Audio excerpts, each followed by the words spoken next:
Just curious on just the emotions of the day there for you, being there again as a champion. Well, it's a very emotional day there. I think this is one of the largest groups that ever come together to the White House to celebrate a championship, even far larger than 2008. So every senator, congressperson, person of government with Massachusetts, president, our players, it was just a very emotional and uplifting day.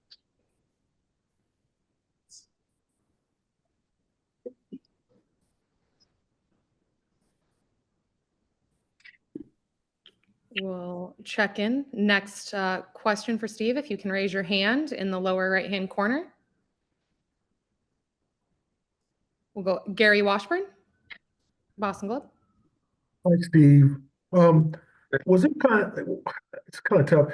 The what's happened in the election over the last couple of weeks and the state of the country, was there any different emotions than there was after 2008? Was there any, Biden's not going to be there much longer. Was there any kind of a different just tone to this visit, considering, many teams didn't come when there was the previous the incoming president? Was there something there, or did you notice that?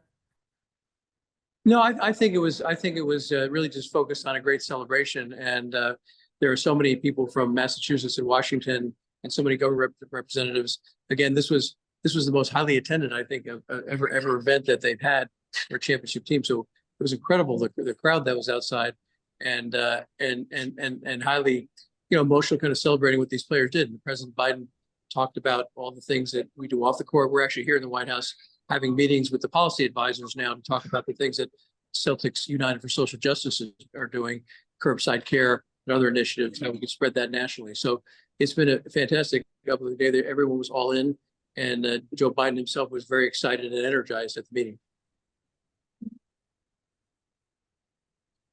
Thank you. We'll have Adam with Boston Globe. Go ahead, Adam. Hey, Steve, kind of along those lines, I was just curious, any personal interactions that you had, whether with President Biden or other, politicians, or things that stood out from touring around, like just kind of memories you'll take with you from this day. Well, absolutely. I was fortunate. I was able to come over to the White House West Wing in the morning. A person who worked with me at Bain is the chief of staff, actually, Jeff Zion. We sat down and talked about the Celtics. Dan Coe, who worked in Boston as well, is working down here in the White House. And then that was followed up by the event today. And Joe Biden was very engaged. He came and met us outside. He had his grandchild there. I took this ring off and put it on his grandchild and took a picture of his 4-year-old grandson who come in for the event. And he was well prepared. I mean, I saw Mike Zarin, our stat guy, stood up and started cheering when Biden was talking about points per possession. I thought that would never happen in his career. Thanks, Bob. Noah next. Go ahead, Noah. Hi, Steve. I was just going to ask if you could share anything more about the meetings that you guys have had this afternoon about curbside care and other Celtics Shamrock Foundation priorities, and just if there are any players you could mention that were involved in those. Yeah, the president has his deputy policymakers, and we're focusing on things that they'll do, but also focusing on curbside care, how that changes the health of women in Boston, and thinking about how we roll that out on a national basis. We're also talking about Raise the Age, an initiative we have going on in Massachusetts to raise the age where juveniles actually aren't put into prison for adults, where you see lots of abuse and high recidivism. So there's a meeting going on right now. We're still meeting as we speak. I just broke from that meeting, and we have Allison Feaster talking about the Raise the Age initiative, and we had Dr. Nass from BMC and our folks talk about all the success we've had in curbside care, and how do we expand that on a national basis? What do we need to do with insurance companies? How do we get that care out there to everybody? Next, we have Tim Bontemps, ESPN. Hey, Steve. Obviously, you mentioned being there in 2008.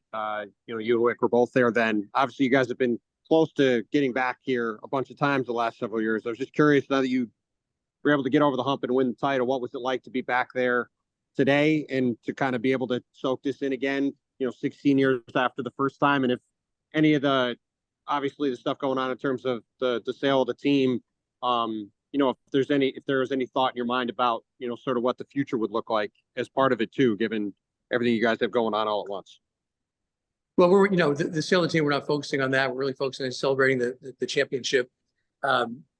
This was another great visit. We had a Republican president then, we had a Democratic president now, but they were both very gracious and they're both great sports fans. And they rolled out, as you say, the red carpet.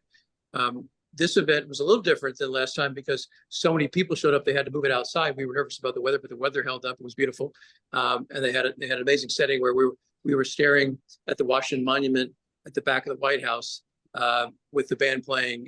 Very, "Hail to the Champions." So it was really, really emotional. Great players. And had a great time. And then they actually gave us a impromptu tour of the Oval Office. And I got to see Derek White in the White House. He was actually he was eyeing President Biden's chair in the Oval Office. And I thought he was going to sit in it, but he just stood behind it. But we had a White in the White House.